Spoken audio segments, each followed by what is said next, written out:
नमस्कार, आप देख रहे हैं हर खबर और मैं हूं आपके साथ अमित शर्मा।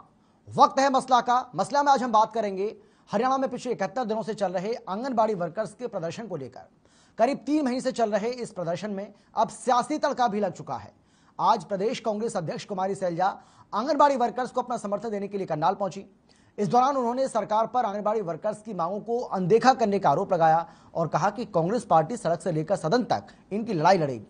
वहीं सरकार का दावा है कि सरकार आंगनबाड़ी वर्कर्स की ज्यादातर मांगों को मान चुकी है। कुछ मांगे ऐसी हैं जो केंद्र का विषय है। बावजूद इसके आंगनबाड़ी वर्कर्स अपने आंदोलन को आगे बढ़ा रही हैं। हालांकि आंगनबाड़ी वर्कर्स सरकार की इन दलीलों से सहमत नहीं है और वो सरकार पर वादा खिलाफी का आरोप लगा रही हैं। ऐसे में टकराव की स्थिति लगातार बनी हुई है।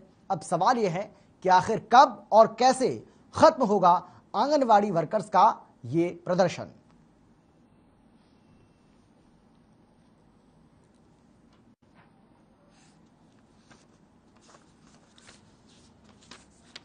तो आज इसी को लेकर हम चर्चा करेंगे, क्योंकि जिस तरीके से अब इस पूरे मामले को लेकर राजनीति गर्मा रही है।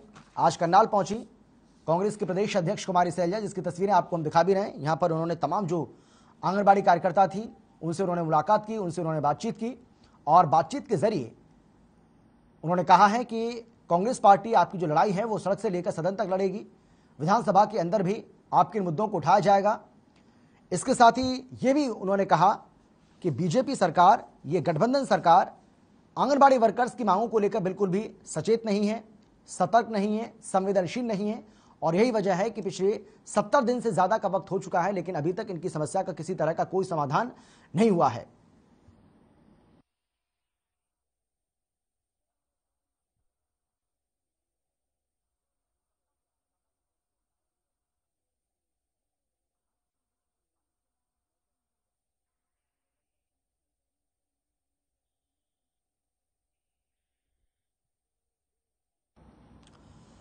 जब इस धरने पर कुमारी सैलजा पहुंची, उन्होंने इस दौरान क्या कुछ कहा, किस तरीके से सरकार को निशाने पर लिया, यह आपको सुनवाते हैं। सरकार के कान पर जूं तक नहीं रेंगती। आप ये देख लीजिए कि ये कैसी सरकार है जो अपने प्रधानमंत्री की कही हुई बात को नहीं मानते। प्रधानमंत्री ने अगर यहाँ बजट भेजा है तो ये कैसे प्रधानमंत्री और कैसी केंद्रीय सरकार है कि उनका बजट जिसके लिए उन्होंने पैसा भेजा वो पैसा वहाँ नहीं पहुँचता। दोनों ही कटघरे में खड़े, चाहे केंद्र सरकार है चाहे राज्य सरकार। और सरकार जब सोच समझ के ही सरकार ने आश्वासन दिया होगा। और जब मुख्यमंत्री बोलता है तो ये कोई आम बात नहीं है। मुख्यमंत्री जी ने अगर ये कहा है कि आपकी मांग मैं मानूंगा और उसको लागू करेंगे, भत्ता भी देंगे, दवाई के पैसे भी देंगे, तो क्या हर्ज है कि गरीब आदमियों की मदद की जाए। और 1500 रुपए ज्यादा नहीं है। यहाँ तो बैंक का घोटाला हो गया 22-23 हजार करोड़ का। अमीरों को तो अमीर बनाए जाओ, लूट के ले जाओ, और गरीबों के लिए कुछ नहीं है। ये बीजेपी की सरकार की नीयत खराब है।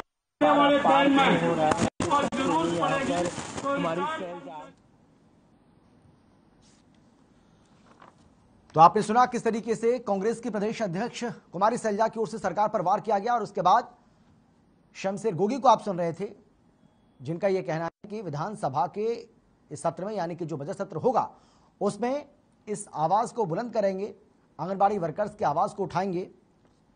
लेकिन आंगनबाड़ी वर्कर्स की मांगे क्या हैं, ये लगातार इससे पहले भी हर खबर आपको बताता रहा है। आंगनबाड़ी जो वर्कर्स हैं उनकी जो मांगे हैं वो भी बहुत ज्यादा महत्वपूर्ण हो जाती हैं, क्योंकि आंगनबाड़ी वर्कर्स पिछले 2 महीने से ज्यादा का वक्त हो चुका है, यानी कि 70 दिन से ज्यादा हो चुके हैं, अभी तक समाधान नहीं हुआ है। कुछ ग्राफिक्स हमने आपके लिए तैयार किए हैं, जिसके जरिए आप ये जान पाएंगे कि आखिर आंगनबाड़ी वर्कर्स की प्रमुख मांगे क्या हैं और इसके साथ ही सरकार की ओर से इनके लिए क्या ऐलान किया गया, सरकार ने क्या दलील दी है। किसी भी आंगनबाड़ी वर्कर की छटनी नहीं होगी। आंगनबाड़ी वर्कर्स को सेवानिवृत्ति पर 1 लाख रुपए मिलेंगे, सरकार की ओर से ऐलान किया गया। आंगनबाड़ी सहायिकाओं को 50,000 रुपए दिए जाएंगे, यह ऐलान सरकार की ओर से हुआ। हरियाणा में मानदेय उत्तर भारत के राज्यों में सर्वाधिक है, यह सरकार का दावा है। देश में दूसरे स्थान पर है, यह सरकार की ओर से दावा किया गया। इसके साथ ही आंगनबाड़ी कार्यकर्ताओं को 11,811 रुपए मासिक मानदेय दिया जाता है। मिनी आंगनबाड़ी वर्कर्स की अगर बात की जाए तो 10,632 रुपए सरकार उनको देती है। सहायिकाओं को 6,045 रुपए प्रति माह मानदेय दिया जाता है। इसके अलावा तमिलनाडु में आंगनबाड़ी कर्मचारियों को 10,800 रुपए दिया जाता है, छत्तीसगढ़ में 4,700 रुपए, मध्य प्रदेश में 8,200 रुपए।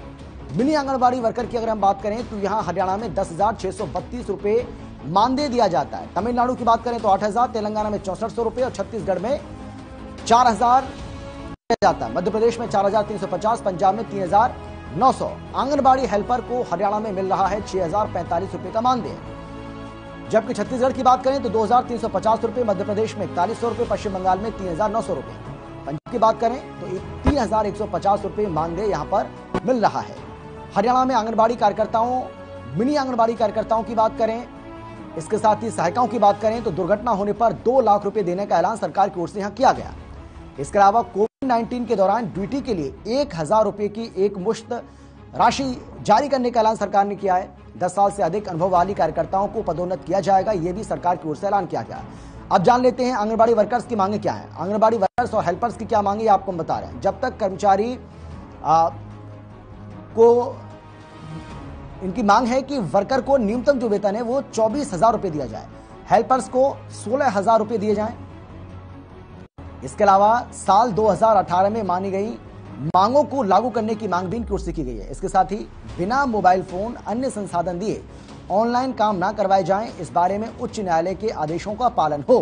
तो ये हमने आपको यहां पर बताया कि किस तरीके से सरकार की ओर से तमाम ऐलान करने की बात की जा रही है। सरकार की दलील यह है कि कुछ मांगे ऐसी भी हैं जो केंद्र के अधीन आती हैं, जो केंद्र का विषय है, बावजूद इसके ये आंगनबाड़ी वर्कर्स जो हैं वो प्रोटेस्ट कर रही हैं, लगातार अपने धरने को आगे बढ़ा रही हैं, जिसका कोई औचित्य बनता नहीं है।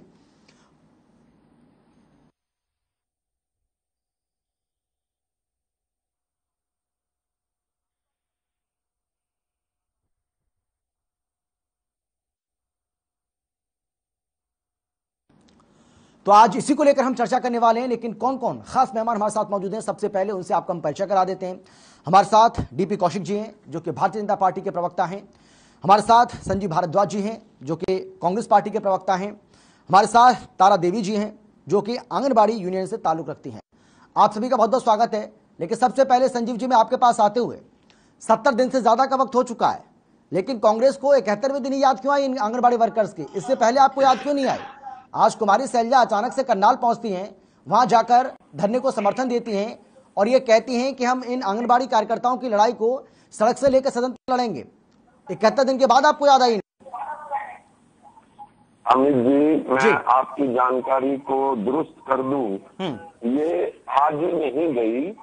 तकरीबन जब ये एजुकेशन स्टार्ट हुआ था 2-3 दिन बाद ही पंचकुला के अंदर कुमारी शैलजा जी इनके उसमें गई थी और अपना समर्थन दिया था।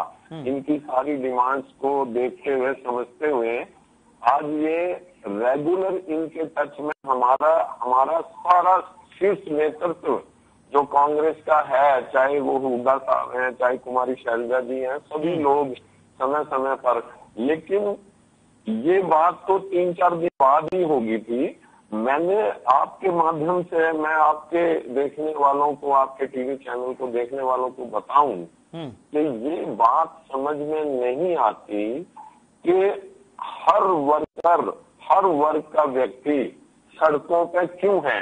अगर विपक्ष अपना धर्म निभाने के लिए उनकी आवाज उठाते हैं तो कहते हैं जी ये तो विपक्ष वाले इनको भड़का रहे हैं, भगा रहे हैं, भ्रमित कर रहे हैं।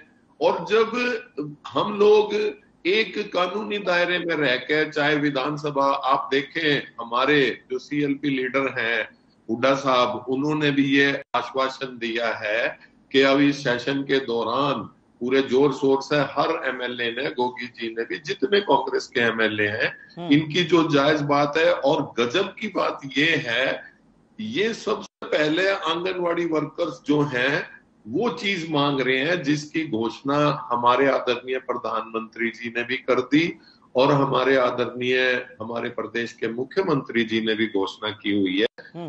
कम से कम इनको बुला के बात करके उन घोषणाओं को, जिनको कई साल हो गए घोषणा करे हुए, उन चीजों को तो। लेकिन संजीव जी, आपको ऐसा क्यों लग रहा है कि सरकार ने इनको बातचीत के लिए बुलाया नहीं है? इससे पहले 5-6 दौर की बातचीत हो चुकी है, यहाँ तक कि मुख्यमंत्री के साथ भी इनकी बैठक हुई है, तो फिर आप ये क्यों कह रहे हैं कि भाई बातचीत नहीं हुई है?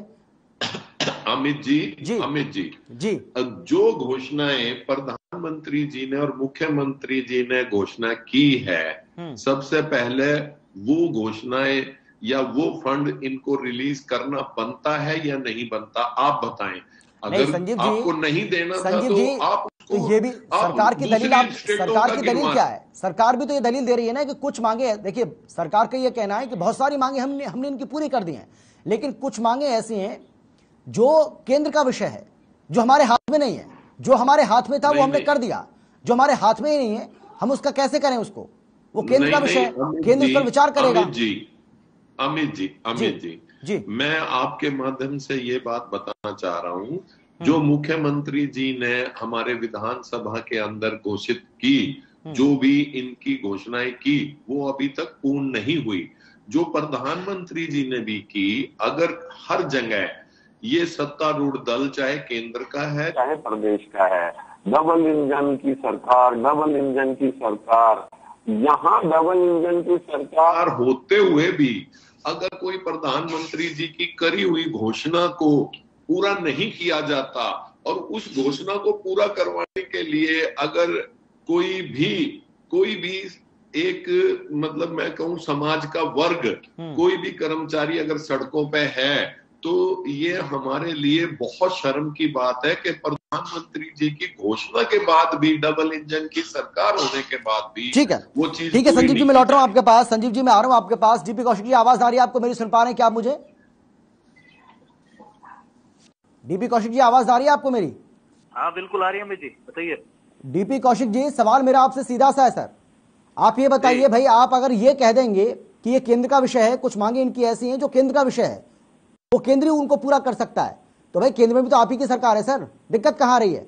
राज्य में आपकी सरकार, केंद्र में आपकी सरकार, जाइए बात करिए, बताइए आप कि आंगनबाड़ी वर्कर्स यहाँ 70 दिन से ज्यादा धरना हो गया उनका।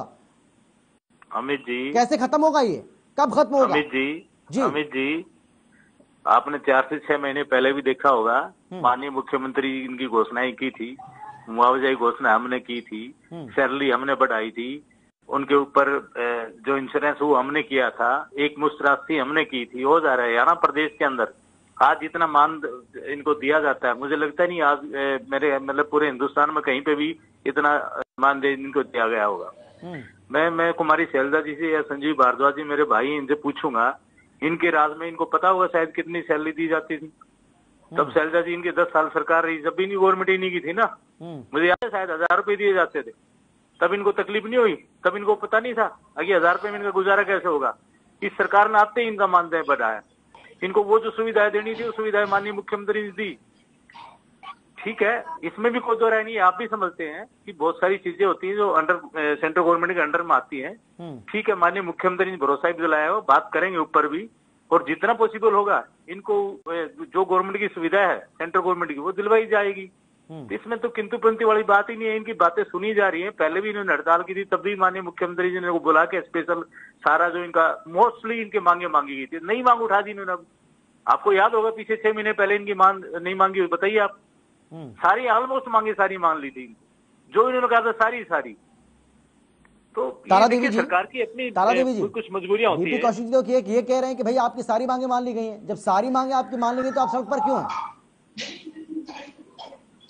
पर ये सिर्फ बरगला रहे हैं जी, हमारी कोई मांग नहीं माननी। हमारी मेन मांग थी, उस पर तो इन्होंने ध्यान भी नहीं दिया। हमारी मुख्य मांग थी कि 1500 और 750 जो हमारे प्रधानमंत्री जी ने सितंबर 2018 में दिया था, और दूसरी मांग थी हमारी जो हमारे सीएम ने, हमने 2018 मार्च में हड़ताल की थी, उसमें उन्होंने ये कहा था कि बहन मैं आपको सरकारी कर्मचारी नहीं बना सकता, लेकिन आपका ऐसा काम कर दूंगा कि आपको दोबारा हड़ताल नहीं करनी पड़ेगी, कुशल और अर्धकुशल का दर्जा दे दूं। बड़े खुश होकर उन्होंने अपना ये नोटिफिकेशन दिया था कि मैं आपको कुशल और अर्धकुशल का दर्जा दूंगा, और 2 किस्त भी दी थी, वो इन्होंने कोरोना के बहाने बंद कर दिया, और अब ये अपनी मजबूरी दिखा रहे। और तीसरी हमारी मुख्य मांग ये थी कि हमारी बहनें जो पुरानी लगी हुई है, मैट्रिक है, तो उन्होंने ये स्मार्टफोन से काम नहीं आ रहा, पोषण ट्रैकर जो चलाया हुआ था वो हमारी बहनों से नहीं हो रहा था, ना इन्होंने फोन दिया, ना इन्होंने कोई ट्रेनिंग दी और हमारी बहनों पर इतना दबाव बनाया कि ये आप ऑनलाइन काम करो। तो बहनों के लिए सबसे ज्यादा मजबूरी तो ये ऑनलाइन काम करना हो गया था।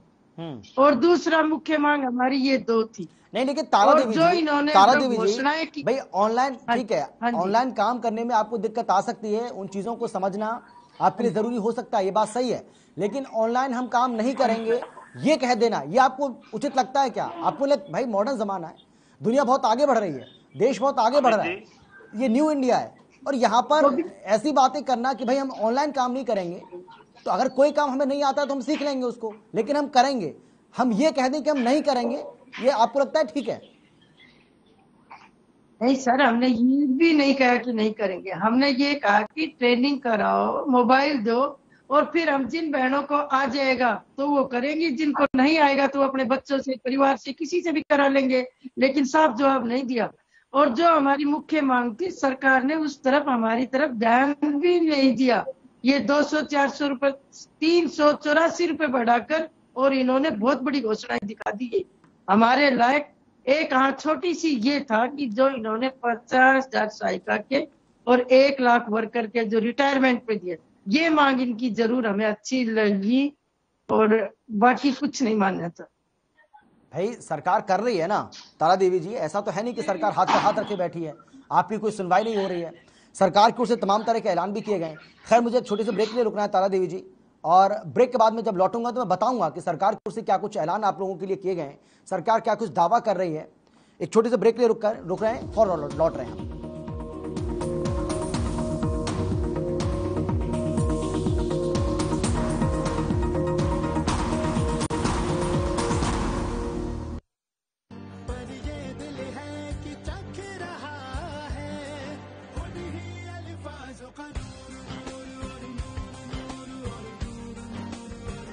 दूर कितना भी जाओ, इस जुबान से दूर ना जा पाओगे। विमल, बोलो जुबान केसरी। मेरे जैसा कोई दूसरा? चुलबुलापन जिसकी हर बात में घुल जाए, जिंदगी में रंग भर दे। मेरी जैसी मेरी अपनी पटाखा चाय, गजब का स्वाद। बीजेपी गठबंधन ने घोषणा की है पंजाब ਦੇ ਵਿੱਚ ਵੱਖ-ਵੱਖ ਆਰਥਿਕ ਜ਼ੋਨ ਬਣਾਏ ਜਾਣਗੇ, ਤੇ ਜਿਹੜਾ ਪੰਜਾਬ ਦਾ ਜ਼ਿਲ੍ਹਾ ਮੋਹਾਲੀ ਹੈ ਇਹਨੂੰ ਆਈਟੀ ਦਾ ਹੱਬ ਬਣਾਇਆ ਜਾਏਗਾ, ਨਾਲੇ ਪੰਜਾਬ ਦੇ ਲੋਕਾਂ ਨੂੰ ਰੁਜ਼ਗਾਰ ਮਿਲੂਗਾ।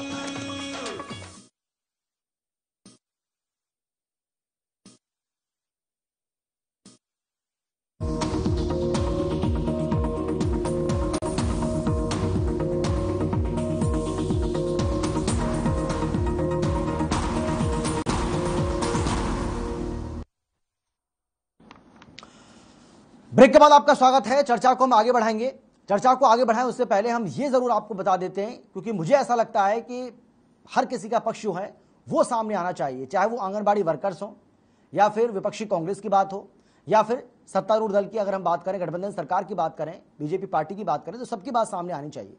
सरकार ये दावा कर रही है, सरकार ये कह रही है कि हम किसी भी आंगनबाड़ी वर्कर की छटनी नहीं करेंगे।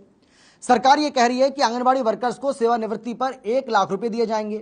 सरकार कह रही है कि आंगनबाड़ी सहायिकाओं को 50,000 रुपए दिए जाएंगे। हरियाणा में मानदेय उत्तर भारत के राज्यों में सर्वाधिक है, यह दावा भी किया जा रहा है। यहां तक कहा जा रहा है कि देश में दूसरे स्थान पर है। आंगनबाड़ी कार्यकर्ता को 11,811 रुपए मासिक मानदेय दिया जा रहा है। मिनी आंगनबाड़ी वर्कर को 10,632 रुपए, सहायिका को 6,045 रुपए। तमिलनाडु की उन्होंने जिक्र किया, तमिलनाडु का उन्होंने बताया है, यानी कि दूसरे जो राज्य हैं देश के, उनसे अगर कंपैरिजन किया जाए तो उसमें बताया उन्होंने कि किस तरीके से तमिलनाडु में आंगनबाड़ी कर्मचारियों को 10,800 रुपए दिया जा रहा है, छत्तीसगढ़ में 4,950 रुपए, पंजाब में 6,300 रुपए मानदेय दिया जा रहा है।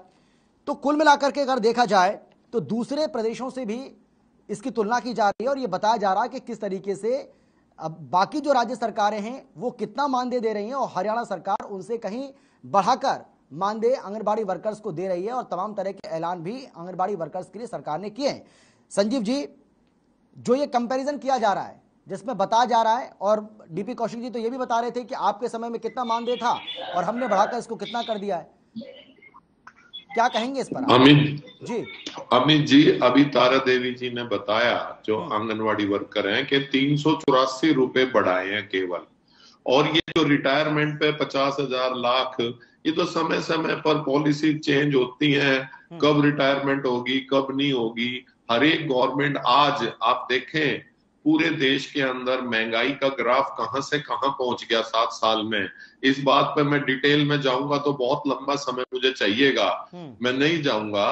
और फिर दूसरी बात, 2018 में जो घोषणा की थी, चाहे वो हमारे आदरणीय प्रधानमंत्री जी हैं चाहे मुख्यमंत्री जी हैं, उन घोषणाओं को अगर पूरा नहीं करना था या उन घोषणाओं को पूरा करने के लिए अगर एक पूरा दशक लगना था तो वो घोषणाओं का मतलब क्या था, ये मेरे समझ में बात अभी तक नहीं आ रही। मैं मानता हूं ये बात के जो हमारे देश के अलग अलग स्टेट हैं, अलग अलग उसमें सिस्टम है, अलग अलग पार्टीज का अलग अलग वो है, लेकिन यहाँ तो घोषणाओं को मांगने की बात हो रही है कि भी ये घोषणाएं तो लागू करो जो आपने कहा है। या तो कहते ही ना, या तो कहते कि नहीं जी हम तो आपको पहले ही फालतू दे रहे हैं तो आप क्यों वो कर रहे हो। तो किसी का दिमाग ऐसा चकराया नहीं कि सारे काम छोड़ के, आजकल आप देखते हैं हमारी मातृशक्ति जिस तरह से सड़कों पर नारे लगा रही है और घोषणा के बाद लगा रही है, शायद ये हम सब के लिए एक विचारणीय विषय है और सबके लिए ये एक कहीं ना कहीं कि हम अपनी मातृशक्ति के बारे में घोषणा करने के बाद क्या सोच रहे हैं, क्या वो कर रहे हैं, कुछ ना कुछ कहीं ना कहीं ये बात विचार का विषय 100% है। अगर घोषणा बिल्कुल सही बात है। डीपी कौशिक जी, कांग्रेस के शासनकाल से कंपैरिजन करके आप अपनी जिम्मेदारी से बच नहीं सकते हैं सर। देखिए, आप ये चाहते हैं क्या ये किसान आंदोलन पार्ट 2 बन जाए? ऐलान कर दिया गया है कि जब तक हमारी मांगों को नहीं माना जाएगा तब तक हम हटने वाले नहीं है। जिस तरीके से किसानों ने 1 साल से ज्यादा समय तक आंदोलन चलाया, सरकार को झुकना पड़ा, किसानों की मांग को माना पड़ा, उसी तर्ज पर हम आगे बढ़ेंगे। बोरिया बिस्तर लेकर हम यहाँ पर पहुंच चुके हैं। हमने अपने बच्चों को बता दिया है कि अपनी मांगों को मनवाने के बाद ही हम घर लौटेंगे। तो सर क्या चाह रहे हैं आप? देखिए अमित जी, लोकतांत्रिक सरकार गंभीर है इस पर या नहीं? सबका अधिकार है अपना हक मांगने का, जी मांगिए। पहले भी सरकार ने इनकी बातें सुनी है, अभी भी बातें सुनी। ये मुझे लगता है कि ये सब चीजें समाज में या गवर्नमेंट के साथ आपको लगता है कि रोज रोज के ये सब चीजें अच्छी नहीं लगती। सरकार ने इनके बिना मांगे, इनकी बिना मांग के ही ये मुझे आप ये बताइए, तो इन्होंने नहीं मांगा। डीपी कौशिक, मैं आपकी पूरी बात सुनूंगा सर। मेरा एक सवाल तो है, मेरा छोटा सा एक सवाल सुन लीजिए सर। मुझे आप ये बताइए कि 70 दिन से ज्यादा समय तक एक आंदोलन चल रहा है, लगातार प्रोटेस्ट किया जा रहा है अपनी मांगों को लेकर, तो क्या सरकार का ये फेल्योर माना जाए, सरकार की विफलता माना जाए कि सरकार इस आंदोलन को खत्म नहीं करवा पा रही है? अमित जी, मैंने आपको एक बात बताऊंगा। देखिए, आंदोलन करना अधिकार है इनका, कीजिए। अब चीजें सरकार को भी सोचना होता है। यूं तो देखिए हर वर्ग, हर डिपार्टमेंट के लोग बैठ जाएंगे तो फिर देश चलेगा कैसे? क्या यही लोकतांत्रिक बोला जाता है? वही सवाल तो कर रहे हैं संजीव जी। नहीं, मैं वही संजीव जी यही बात तो कर रहे हैं कि इससे पहले किसान प्रोटेस्ट कर रहे थे, अब आंगनबाड़ी कार्यकर्ता प्रोटेस्ट कर रहे हैं। आशा वर्कर्स ने भी 17 फरवरी को ऐलान कर दिया है सर, पता होगा आपको। आशा वर्कर्स की ओर से भी ऐलान किया गया है 17 फरवरी को हम प्रोटेस्ट करेंगे, जिस पर आप एस्मा लगाने की बात आप कर रहे हैं। तो सर ये चल क्या रहा है? देखिए, सरकार अपना काम कर रही है, सरकार को सोचना है। एक्सटेंशन लेक्चर्स की आज देखिए पुलिस के साथ कैसी झड़प हो रही थी सर। तो ये हो क्या रहा है सर? ये क्या हो रहा है सर? इनकी बात भी सुनी जा रही है। अब ये तो होता नहीं कि हर तीसरे महीने जाकर स्ट्राइक करके बैठ जाए। अरे देश को चलाना है, प्रदेश को चलाना है। आपके अपने हितैषी, आपके अपने समाज के लोग हैं। ये थोड़े ही कि आप नहीं, जो कांग्रेस पार्टी आरोप लगा रही है सर कि हर वक्त आपसे दुखी है। 2 साल की स्थिति में सुनिए सर, कर्मचारी आपसे दुखी हैं, ये जो आरोप लगाए जा रहे हैं। 2 साल देश की स्थिति देखिए आप, उसका क्या जवाब देंगे आप? नहीं, 2 साल की स्थिति देखी देश में आप लोगों ने, सबने देखी होगी ना। तो कहीं तो किसी सरकार का, किसी मतलब समाज का दायित्व तो बनता होगा ना, भाई सरकार कैसे काम चला रही है। तो ठीक है, धैर्य रखना चाहिए इनको। मुख्यमंत्री जी इनकी बात सुन रहे हैं, पहले भी सुनी है और पहले भी मानी है। तो ये मतलब थोड़ी है तारा देवी जी, सरकार, मतलब आपको ये लग रहा है क्या तारा देवी जी, आपको ऐसा क्यों लग रहा है कि जिस तरीके से किसानों ने सरकार को झुका दिया, हालांकि सरकार तो ये कह रही है कि भाई हमने जो कानून बनाए थे वो किसानों के हित में थे और देश हित में उनको वापस ले लिया हमने, तो आपको क्या उससे बूस्टर डोज मिली है क्या? और आपको ऐसा क्यों लग रहा है कि भाई जैसे उनकी मांगों को मान लिया गया आपकी मांग भी पूरी हो जाएंगी? तारा देवी जी, आवाज आ रही है आपको?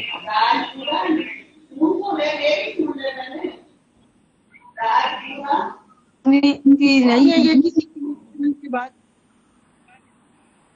भी चाहिए। 2018 के बाद सिर्फ और सिर्फ 384 रुपए बढ़ाए। सरकार को महंगाई सरकार को धमकी क्यों दे रहे हैं? की बात कर लीजिए ना, 2014 की आप सरकार को चेतावनी क्यों दे रहे हैं? तारा देवी जी, आप सरकार को चेतावनी क्यों दे रहे हैं? आप सरकार को धमकी क्यों दे रहे हैं? आप ये क्यों नहीं, आप मुझे बताइए, आप ये क्यों कह रहे हैं कि भाई जैसे किसान आंदोलन चला उसी तरीके से हम पिछले आंदोलन को चलाएंगे, जैसे किसानों ने जीत हासिल की उसी तरीके से हम जीत हासिल करके ही घर वापस लौटेंगी? तो ये क्या समझा जाए इसको? आप धमका रहे हैं क्या सरकार को? आप डरा रहे हैं? आप चेतावनी दे रहे हैं सरकार को?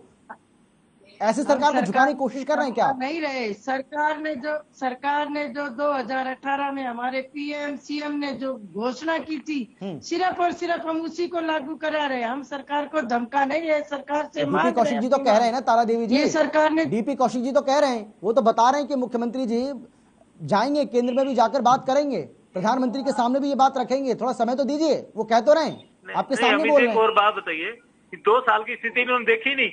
हर प्राइवेट सेक्टर में भी 30% 40% सैलरी कम कर दी गई। इनको अभी सैलरी बढ़वानी है, इनको सब कुछ अभी करवाना है। नहीं, देश को संभाल लीजिए आप देश के आप तारावती जी आप देख लीजिए, आप अपने अपने और भाइयों को देख लीजिए, आप अपनी तरफ मत देखिए ना, खाली नहीं, खाली आप अपनी तरफ देखें क्या? देश आपका नहीं है क्या? प्रदेश आपका नहीं है क्या? सरकारी मंत्रियों की सारी सरकारी अफसरों की सबकी तनख्वाह सैलरी कम कर देगी, आपको बड़ा ज्यादा वो लगा हुआ है। आ रहा हूँ संजीव जी, आपके पास भी आ रहा हूँ मैं। तारा देवी जी अपनी बात पूरी कीजिए। डीपी कौशिक जी मैं आ रहा हूँ आपके पास। तारा देवी जी देखो, 4 साल हो लिए सिर्फ 384 रुपए देकर ये खुद अपने आप कह रहे हैं कि हमने बहुत ज्यादा घोषणाएं कर दी, हमने इनकी सारी बातें मान ली है। तो हम इनको ये बता रहे हैं कि ये बताओ इन्हें बात हमारी मानी क्या है? जो पुरानी घोषणा इन्होंने की थी वो नहीं दे रही है हमें, नहीं क्या मांग ली इन्होंने ये बताओ? ये बरकला रहे हैं, सिर्फ हमारी मांग को ढक रहे हैं ये। और अब की बात ये हमारी बहनों ने सोच लिया, जब तक सरकार हमारी ये 2 मांग नहीं मानेगी मुख्य, जब तक ये बहनें घर नहीं जाएगी। ये अपने आप को कौशल जी कह रहे हैं कि लोकतांत्रिक क्या है? ये लोकतांत्रिक है। 72 दिन से बहनें इतनी सर्दी में बारिश में बाहर बैठी है, इन्होंने किसी ने भी आकर ये नहीं पूछा। महीने से कोई बातचीत नहीं है। अगर इनके पास नहीं कुछ है और सरकार इतनी लाचार है कि 1500 रुपए 750 रुपए नहीं दे सकती, तो ये आके बाहर कह दो कि हम नहीं दे सकते, आप अपने घर जाओ। और आप नाजायज मांग रहे हो, जायज नहीं कह तो रहे ना कि समय दीजिए, बात करेंगे, जो केंद्र का विषय है उसको लेकर केंद्र से बात करेंगे। कह तो रहे 6 महीने पहले इनकी स्ट्राइक खत्म की गई थी, तब क्या था तारावती जी? तब क्या था? 6 महीने पहले क्या माना था स्ट्राइक में साहब? ये इंश्योरेंस और ये जो वन टाइम देने का काम कब किया? 8 दिसंबर से। तभी तो किया होगा ना। 8 दिसंबर नहीं, लेकिन डीपी कौशिक जी बार बार वो 2018 का जिक्र कर रही हैं और उनका ये कहना है कि जब प्रधानमंत्री नरेंद्र मोदी को ऐलान किया गया, 2018 सैलरी की बात कर रहे हैं, मुख्यमंत्री ने इस बात का ऐलान किया, भरोसा दिलाया, तो उस मांग को क्यों नहीं पूरा किया जा रहा? और सबसे बड़ी मांग तो इनकी यही है, सबसे बड़ी मांग तो यही है, इसको पूरा क्यों नहीं किया जा रहा? उसके बाद स्थिति देखिए ना अपने देश की, मैं कह ही रहा हूँ, यही तो कह रहा हूँ कि क्या रहा, लोगों की सैलरी तक नहीं दी गई है, सरकारी अफसरों की सैलरी, सरकारी मुलाजिम की सैलरी नहीं मिली, ठीक है ना, उसमें भी मानदेय कम किया गया था, तो इनको भी थोड़ा संबोधित करना चाहिए ना। डीपी कौशिक जी तारा देवी जी तो साफ तौर पे कह रही है, मना कर दीजिए कि हम नहीं कर सकते। आप मना भी तो नहीं कर रहे ना, तो शांति तो कीजिए ना, जबरदस्ती क्यों कर रहे हैं सरकार के ऊपर? कोरोना टाइम में साहब हमने भी ड्यूटी करी है, कोरोना की ड्यूटी करी है हमने, उसके हमारी बहनें जो मर गई उन्होंने 1 पैसा भी नहीं दिया, 1 पैसा भी। और सरकार ने घोषणा की थी कि जिस बहन के साथ कोरोना में कोई मिस हैपनिंग होगी तो उनको 10 लाख देंगे। 10 लाख क्या, 10 रुपए भी नहीं दिए हमारी बहनों को। ठीक है, मैं लौट रहा हूं आपके पास। संजीव जी बहुत देर से हाथ खड़ा कर रहे हैं। संजीव जी मैं आप ही के पास लौटूंगा, छोटे से ब्रेक के लिए और मुझे रुकना है, उसके बाद लौट रहे हैं, आपसे ही सवाल करूंगा मैं।